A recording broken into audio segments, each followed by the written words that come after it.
Join us each weekday morning at 6:30 for Today in Chicago.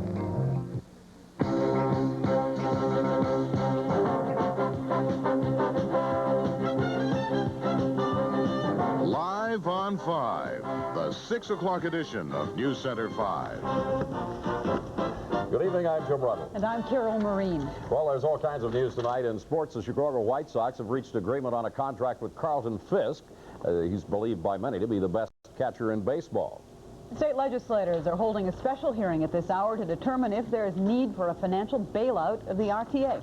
The top story, though, this evening is about 15,000 Illinois coal miners have walked off the job today, joining a nationwide protest against President Reagan's proposed cuts in black lung programs. Tom Korzenowski has more. To many Chicagoans, this is a coal mine.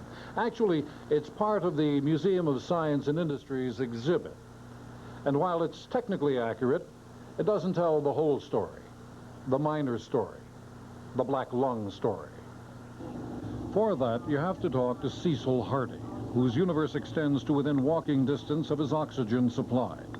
Or you can talk to Daisy Diffie, a widow since black lung claimed her husband in 1974, and who's been waiting for nearly 6 years to receive her black lung benefits. Or talk to Lawrence Zorns, who came from the Mingo County, West Virginia mines to co-found the Chicago Black Lung Association. Or Herbert Breedlove, or Troy Campbell, disabled miners all. It hits me so hard at times that you can't breathe.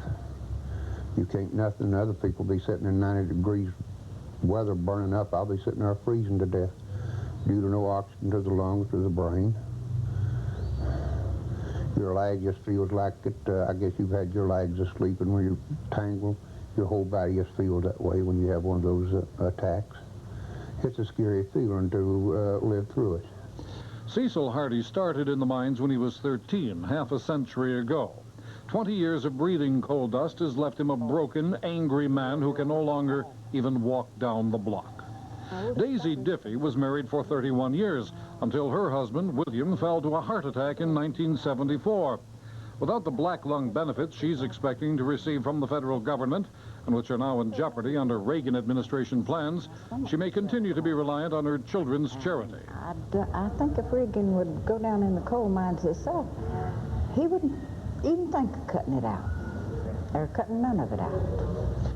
You can talk to the miners at the Chicago Black Lung Association and look at the mural painted by the 12-year-old daughter of one of them.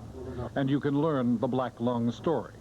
And you wonder, do they really know the story in Washington? The government and the mining operators together should be responsible for it. They benefited from 23 and a half years of my time in there, paying tax and producing to make our country what it is today. And when I get down disabled, can't help myself, why kick me off to the side now? Well, you don't deserve it. Tom Korzenowski, News Center 5. Governor Thompson will meet privately with his staff tonight to discuss a plan to solve the Regional Transportation Authority's financial problems. The governor told News Center 5 he will come up with a proposal that will prevent a shutdown of the transit system. Thompson has said that any official action should wait until a special House committee winds up its public hearings on the matter. At a hearing in Chicago going on right now, David Stites, the president of the Elgin Area Taxpayers Watchdog Association, said the RTA should be abolished. Runs based upon exact equipment, fuel, and labor. We urge that you do not consider any form of remedy that does not keep the solution totally within the region. Spreading the fiscal solution throughout the state will lull the regional constituents into a false sense of security and apathy. Worse than that, however, it will grant broader domain to the dangerous financial policies of the CTA, the RTA, the railroads, and local operatives by allowing them to perpetuate their waste and unwise labor policies statewide. Meanwhile, legislators at that hearing say they're waiting for a state-financed audit of the RTA that's expected to be released tomorrow. 25-year-old Fred Verdon has been indicted by a Cook County grand jury for the weekend abduction and sexual attack of 2 young West Side girls. Verdon was arrested yesterday after police found the girls, ages 3 and 5, tied up in an abandoned building on West Maypole Avenue. Bond for Verdon has been set at $100,000. Jim? Doctors confirmed today that 19-year-old Robin Bolden was murdered last Saturday night. Her body was found in a garage on the southwest side. She had bruise marks on her neck, but her mother received a phone call informing her that Robin had died of a drug overdose. Police now say that call was a hoax to cover up the murder. 24-year-old Stephen Judy was executed early this morning for murdering an Indiana woman and her 3 small children nearly 2 years ago. At the Indiana State Prison in Michigan City, supporters and opponents of capital punishment maintained a vigil, awaiting an announcement that came just after midnight. At 12:05 a.m. Central Standard Time, Department of Correction personnel entered Judy's cell and asked if he had any comments or requests. He gave his watch to Jim Lowry, another inmate on X row. He said, "I don't hold no grudges. This is my doing. I'm sorry it happened." He was then escorted from the holding cell to the execution room and placed in the electric chair. The sentence was then carried out.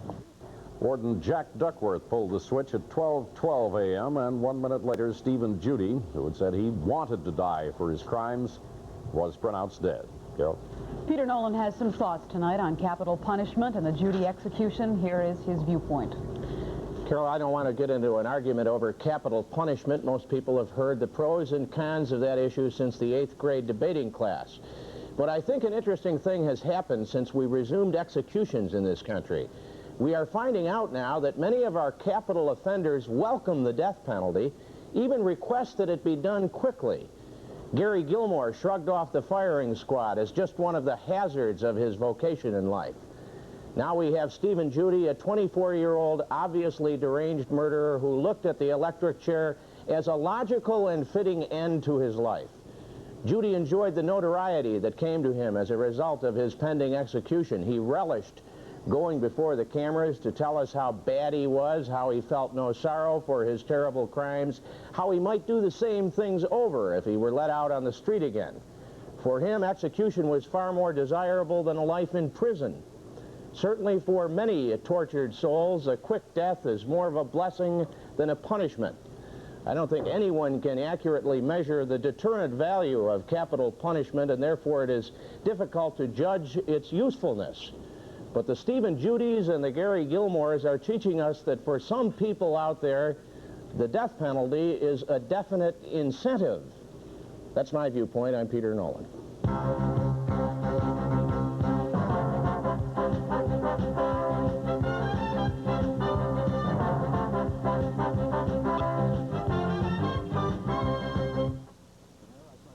Presenting the high-fashion Thayer Coggin Furniture Collection by Design Studios. Thayer Coggin, the utmost name in contemporary and modern design, offering you the most unusual, exotic wood finishes. See the very personal furniture of the Thayer Coggin Collection at Design Studio, where you'll find the complete assortment of Thayer Coggin for living room, upholstery, dining room, and occasional furniture. Design Studios, where we sell furniture for people, not homes. At Airway Lincoln Mercury, they've cut $700 to $3,000 off the price of the 81 Lynx, Zephyr, Lincoln, Cougar, Capri, and more. And you'll drive in style when you buy any new Lincoln or Mercury in stock. You'll receive free while supply lasts. 1, 2, 3, 4 pieces of matched Viaggio luggage. Beautiful luggage you'll be proud to travel with. Free from Airway Lincoln Mercury. Free luggage, $700 to $3,000 off list at Airway Lincoln Mercury at the corner of Archer and Pulaski. Also home of Airway Honda. The WMAQ Radio Dancing Dollars. Everyone's coming up a winner on WMAQ. Hey, those good morning guys bring me all the news, weather, traffic, and sports. You bet I come up a winner on WMAQ. With big cash prizes, the afternoon affair, and Irene shoes. How can I lose? Everyone's coming up a winner on 67 WMAQ. The Concorde Delirium, the Swiss technological achievement that revolutionized the world of watches. Now, the same Swiss craftsmanship has created the Concorde Mariner, ultra-thin, individually crafted of 14-karat gold with an electronic quartz movement, water-resistant to 3 atmospheres.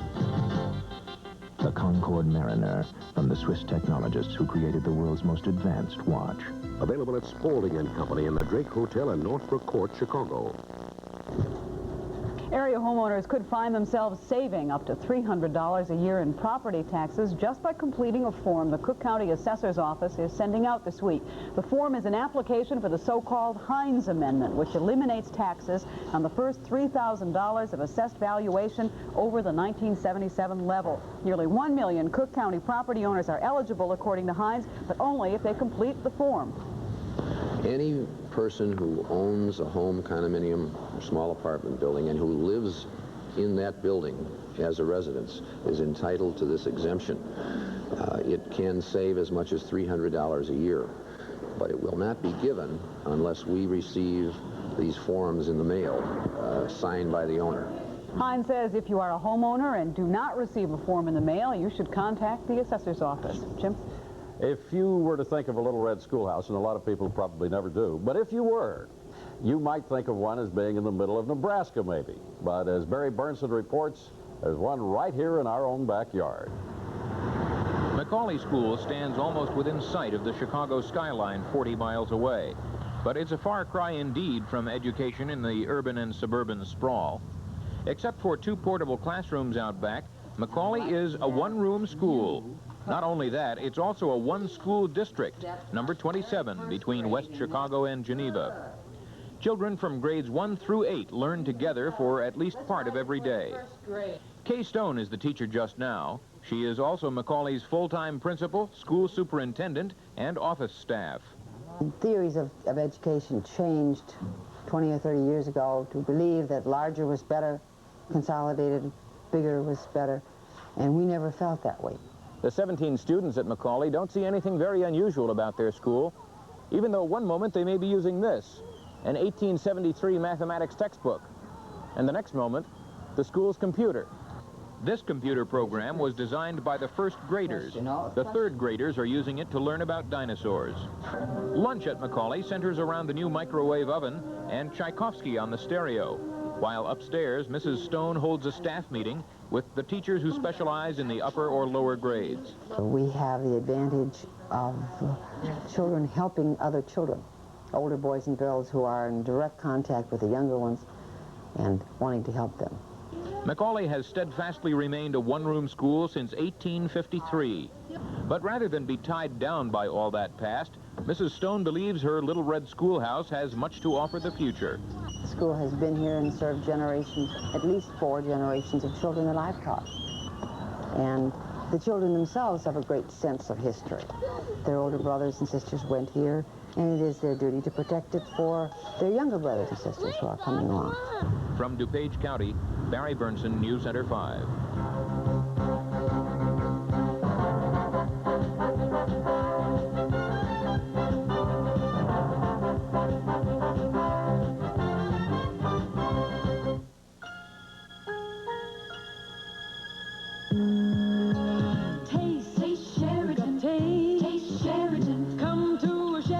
The taste of Sheraton's. You're gonna love every inch of the place. We've got taste. Sheraton, you've got taste. We've got style. For a great hotel in the center of things, call 800-325-3535. We've got taste. A window is a window is a window. Wrong. This is a Thermal Guard insulated replacement window. And I just love them because they're so easy to clean. And Thermal Guard is maintenance-free. The satin vinyl is reinforced for super strength. Keeps us warmer in winter and cuts fuel costs, too. Because these 1-inch thick insulated windows come double or triple glazed, your house stays much warmer. The 8-way weather stripping seals out cold air. Thermal Guard is available only at House of Vinyl. Call 484-7500 for your free brochure. We got another day well into the 40s, or at least into the 40s, a lot of bright skies, and then we got some clouds, didn't we? About noon, it started to cloud up, Jim, but it was a beautiful day. Weekend was fantastic. It was a fantastic weekend. We went into the first part of this week, very good. Clouds for tomorrow. Here's a regional photograph that'll show you at about 4 o'clock this afternoon that we started to get some clouds. It was beautiful this morning, as I mentioned, kind of cloudy in the Chicago area. We had talked about precipitation, and we'll see it in a second on some radar. First of all, the national view will show you that the cold air system that's coming into our area is a slow-moving one. A little bit cooler air behind it with a high temperature of only 40 degrees for tomorrow. Sunny skies in the southeast and in the central portion of the country. High pressure over Louisiana and Arkansas will bring them some relief from the cloudy conditions they had this weekend. Radar as of 3 o'clock this afternoon. Now look what happens. You see the precipitation right around the Moline area. This was 3 o'clock. This was as of 4:15 this afternoon when Jerry Taft showed you what was happening with the weather. And this is our current graphic that we have on radar, and there are no showers that indicated near the Moline area. So it's depreciated, and the rain showers, precipitation has ended. Now, tomorrow afternoon, we're going to experience cloudy conditions with another approaching cool air system from the north and from the west. This system will move through and possibly bring us some chance of showers by late tomorrow afternoon, but come Wednesday, it's going to be sunny again. High pressure will push everything out, and it'll be beautiful. Looks like our facts, figures, and forecast, we'll see that in a second. Our high today was 46 degrees. Our low was 22. A normal of 41 degrees is the high, so check it. 5 degrees above normal for this time of the year, and I'm not complaining. 24 degrees is the normal low. 69, well, that's the record high back in 1974, and 5 is the record low back in 1932. After a break, we'll look at the facts, the figures, and the forecast. I've grown accustomed to her faith. Rex Harrison, the original, in My Fair Lady. My George is coming. My George is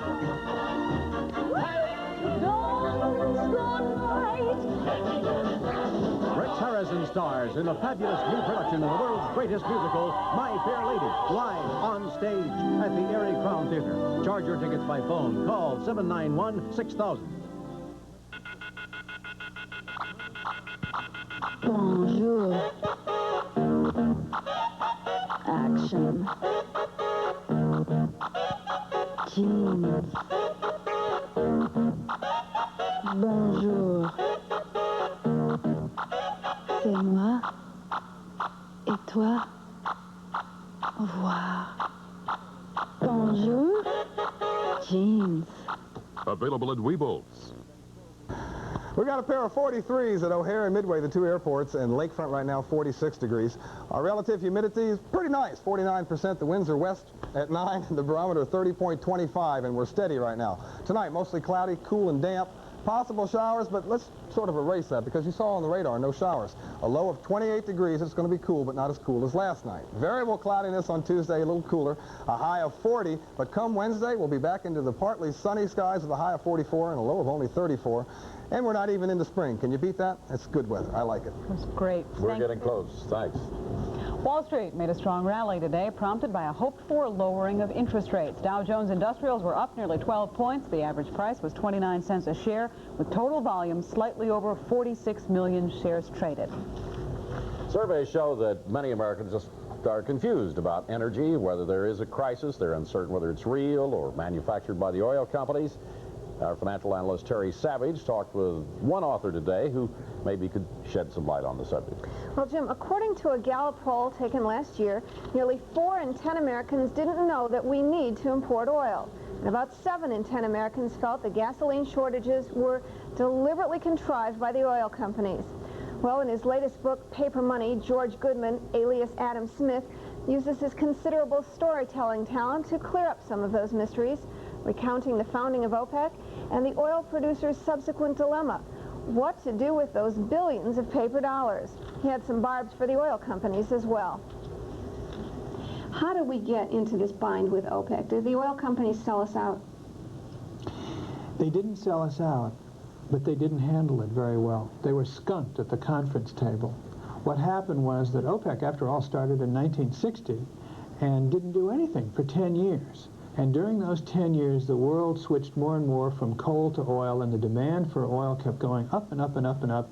And finally, in 1970, the supply and the demand crossed, and there was a greater demand than supply, and then And a lot of things happened as I described it in Paper Money. The French bulldozer broke the tap line, and suddenly Colonel Gaddafi had a chance to really put the screws to one particular company.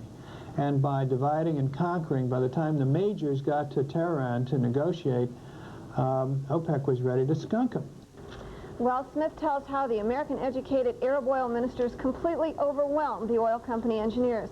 This book reads like a suspense novel, but all the more incredible because the names, dates, and dollars are true.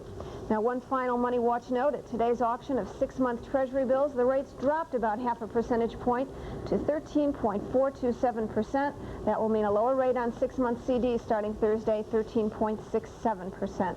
Jim and Carol? Thank you, Terry. We'll be back with more news from around the world, and Chet Kopic has plenty of sports news. Chet? All right, Carol, it's a big day for Eddie Einhorn and the Chicago White Sox. They land the big one. Trouton Fisk is coming to the Windy City.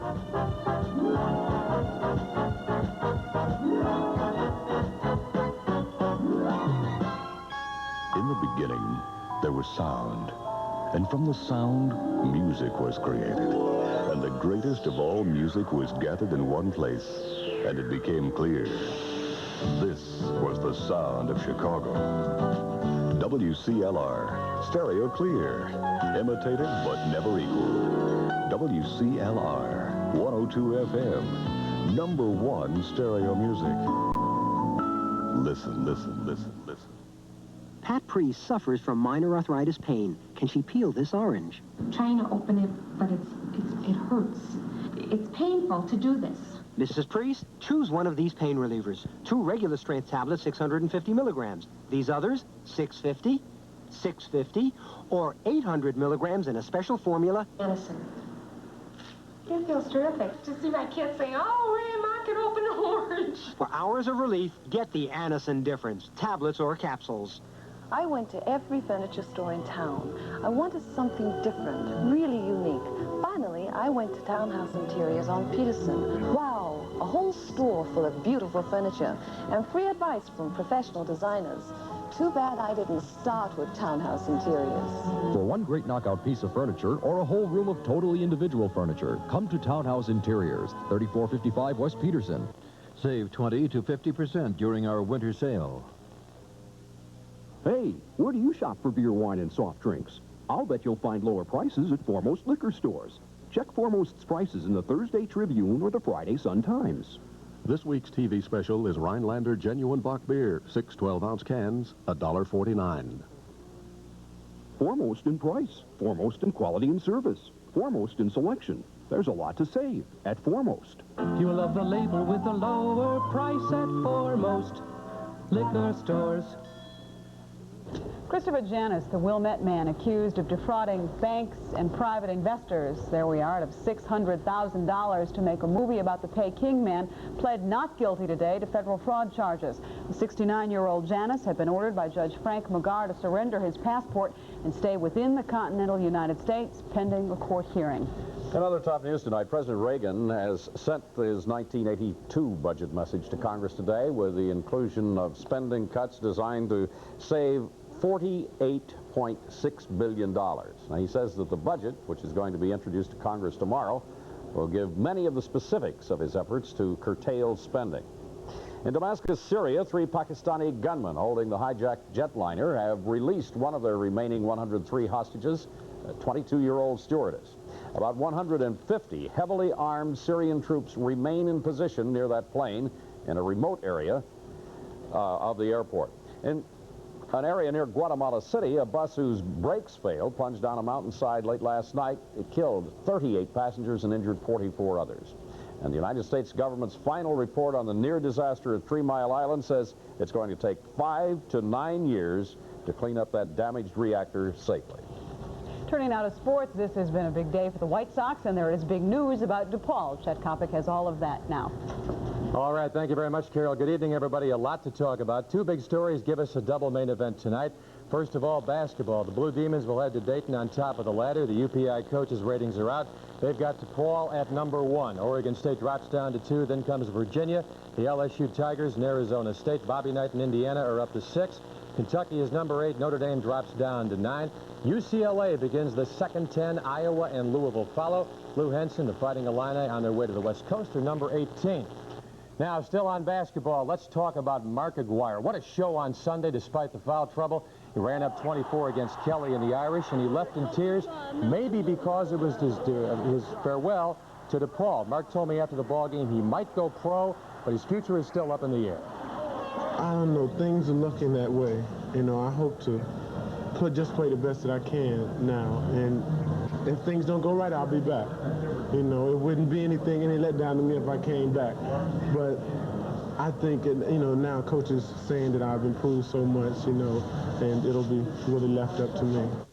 Now over to baseball. Eddie Einhorn's a happy man tonight. He's landed the big fish from Boston. Carlton Fisk, while not officially signed, has agreed to a contract deal with the White Sox. One plus, the White Sox won't have to pitch to Carlton anymore. He's a lifetime .440 against Chicago. Dwayne Dow asked Carlton why he wanted the Windy City. The challenge of joining a young ball club, a young pitching staff, to lend some stability to and experience to that pitching staff, and the fact that the organization has shown me and convinced me that they're moving in a positive direction, the direction of success. Eddie Einhorn, congratulations, president of the Chicago White Sox. Does Carlton Fisk's recent history of injury trouble worry you at all with this big contract? Well, you're always worried about any player you acquire. Obviously, with Carlton's record of injury, we checked out pretty thoroughly, and he tells us, and from our observation, he's in the best shape he's been in the last 4 years, and he can't wait to play, and we can't wait to have him. I think a very obvious question. You've got 3 catchers right now. Is this phase 1 in a cycle that might send Jim Essian out to California for Jason Thompson? You're getting to be a general manager just like all the other guys here, Chet. No, I'll tell you this. It's not the last of the deals we're going to make. Let's put it that way. What was the turning point in your negotiations with Carlton Fisk? You were going around the block with this guy for a while, didn't seem to be getting anywhere, then all of a sudden, bang, out of nowhere, it's done. Well, I like to consider myself a good negotiator along with Jerry Reinsdorf. What we sold was Chicago. And the Chicago White Sox, a total package of involvement, of challenge, etc. And I think that's why he's here. Yes or no? Did you request any type of specific medical examination to ensure his proper physical condition? No. Congratulations.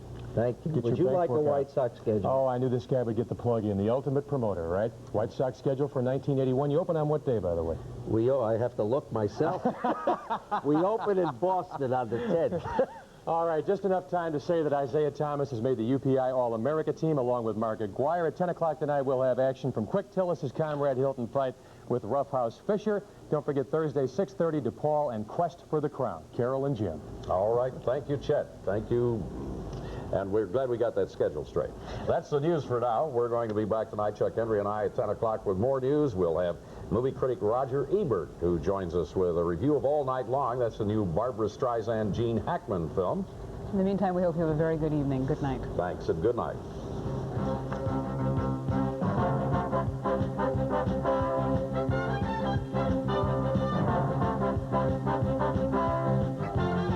Join us tonight at 7 for a special 2-hour episode of Little House on the Prairie. At 9, Flamingo Road sizzles when a young woman with a shady past pursues the young and wealthy Skipper Weldon.